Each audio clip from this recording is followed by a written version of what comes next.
ರಾಘವೇಂದ್ರ ಸ್ವಾಮಿಗೆ ಈ ಒಂದು ವಸ್ತುವನ್ನು ಅರ್ಪಿಸಿ ನೀವು ಭಕ್ತಿ ಸಂಕಲ್ಪ ಮಾಡಿ ಬೇಡಿಕೊಂಡರೆ ನಿಮ್ಮ ಸಕಲ ಇಷ್ಟಾರ್ಥಗಳು ಮತ್ತು ಬೇಡಿಕೊಂಡಿದ್ದು ಎಲ್ಲವೂ ಈಡೇರುತ್ತದೆ. ರಾಯರು ಕಲಿಯುಗದ ದೈವ. ಆತನಿಗೆ ಏನೇ ಕೇಳಿದರೂ ಭಕ್ತರನ್ನು ನಿರಾಕರಿಸುವುದಿಲ್ಲ ಎನ್ನುವ ನಂಬಿಕೆ ಆಗಲಿಂದಲೂ ಇದೆ. ಗುರು ರಾಯರನ್ನು ಒಲಿಸಿಕೊಳ್ಳುವಂತಹ ಆ ವಸ್ತು ಯಾವುದು, ಅದನ್ನು ನಾವು ಹೇಗೆ ಗುರು ರಾಯರಿಗೆ ಸಮರ್ಪಿಸಬೇಕು ಅನ್ನುವ ಮಾಹಿತಿ ಇವತ್ತಿನ ವಿಡಿಯೋದಲ್ಲಿ ತಿಳಿಸ್ಕೊಡ್ತೀವಿ. ನೀವಿನ್ನೂ ನಮ್ಮ ಚಾನಲನ್ನು ಸಬ್ಸ್ಕ್ರೈಬ್ ಮಾಡಿಲ್ಲ ಅಂದರೆ ಮೊದಲು ಸಬ್ಸ್ಕ್ರೈಬ್ ಮಾಡಿ, ನಂತರ ವಿಡಿಯೋನ ನೋಡಿ. ಗುರು ರಾಘವೇಂದ್ರಾಯ ನಮಃ ಅಂತ ಕಮೆಂಟ್ ಹಾಕಿ ಈ ವಿಡಿಯೋನ ಶೇರ್ ಮಾಡಿ. ಕಷ್ಟದ ಜೀವನ ಇಲ್ಲದೆ ಇರುವ ವ್ಯಕ್ತಿ ಈ ಜಗತ್ತಿನಲ್ಲಿ ಯಾರೂ ಇರಲು ಸಾಧ್ಯವಿಲ್ಲ.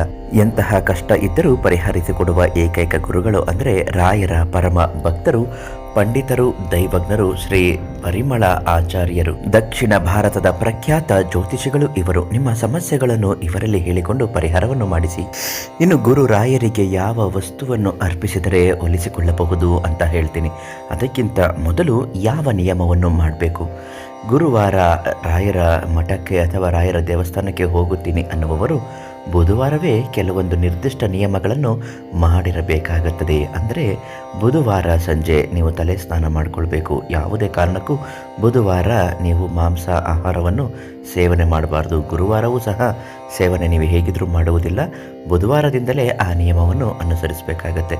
ತಲೆ ಸ್ನಾನ ಮಾಡಿದ ಬಳಿಕ ಗುರು ರಾಯರ ಅನುಗ್ರಹ ನಿಮ್ಮ ಮೇಲೆ ಇರಬೇಕು ಅನ್ನುವ ಕಾರಣಕ್ಕಾಗಿ ರಾಯರಿಗೆ ಸಂಬಂಧಪಟ್ಟ ಫೋಟೋ, ವಿಗ್ರಹ ಎಲ್ಲವನ್ನು ಸ್ವಚ್ಛ ಮಾಡಿಕೊಳ್ಳಬೇಕು. ಅಂದರೆ ಬುಧವಾರವೇ ಸ್ವಚ್ಛ ಮಾಡಿಕೊಂಡಿರಬೇಕು.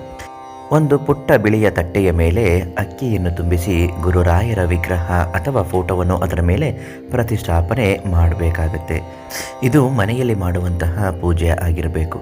ಗುರುವಾರ ಬೆಳಿಗ್ಗೆ 5 ಗಂಟೆಗೆ ಎದ್ದು ಸ್ನಾನಾದಿಗಳನ್ನು ಮಾಡಿ 6 ಗಂಟೆಗೆ ಮಹಾಮಂಗಳಾರತಿ ಪೂಜೆಯನ್ನು ಮಾಡಿ ನೀವೇನು ಮಾಡಬೇಕು, ರಾಯರ ಮಠ, ಮನೆ ಹತ್ತಿರವರಂತಹ ರಾಯರ ಮಠ ಅಥವಾ ದೇವಸ್ಥಾನಕ್ಕೆ ಹೋಗಿ ತುಳಸಿಯ ಒಂದು ಪುಟ್ಟ ಮಾಲೆಯನ್ನು ರಾಯರಿಗೆ ಅರ್ಪಿಸಬೇಕು.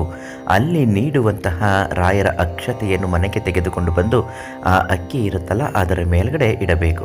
ಸಂಪೂರ್ಣ ರಾಯರ ಅನುಗ್ರಹ ಆಗಲಿ ಅಂತ ಬೇಡಿಕೊಂಡು ಸಂಜೆ ನೀವು ಏನು ಮಾಡಬೇಕು, ರಾಯರಿಗೆ ಮನೆಯಲ್ಲಿರುವಂತಹ ಮೂರ್ತಿ ಅಥವಾ ಫೋಟೋಗೆ ಮಂಗಳಾರತಿಯನ್ನು ಮಾಡಿದ ಬಳಿಕ ಅಲ್ಲಿರುವಂತಹ ಅಕ್ಕಿಯನ್ನು ನೀವು ರಾತ್ರಿ ಊಟಕ್ಕೆ ಉಪಯೋಗಿಸಿ. ತುಂಬ ಒಳ್ಳೆಯದಾಗುತ್ತೆ. ಅಂದುಕೊಂಡದ್ದು ಕಷ್ಟಗಳು ಎಲ್ಲವೂ ನಿವಾರಣೆ ಆಗುತ್ತೆ. ಕಷ್ಟ ಅಂತ ಬಂದಾಗ ಶಾಶ್ವತವಾಗಿ ಪರಿಹಾರ ಮಾಡುವ ಏಕೈಕ ಗುರುಗಳು ಅಂದರೆ ರಾಘವೇಂದ್ರ ಜ್ಯೋತಿಷ್ಯ ಫಲದ ದೈವಜ್ಞ ಪಂಡಿತರು ಶ್ರೀ ಪರಿಮಳ ಆಚಾರ್ಯರು. ಇವರಿಗೆ ಒಂದು ಕರೆ ಮಾಡಿ, ಎಲ್ಲರಿಗೂ ಒಳ್ಳೆಯದಾಗುತ್ತೆ.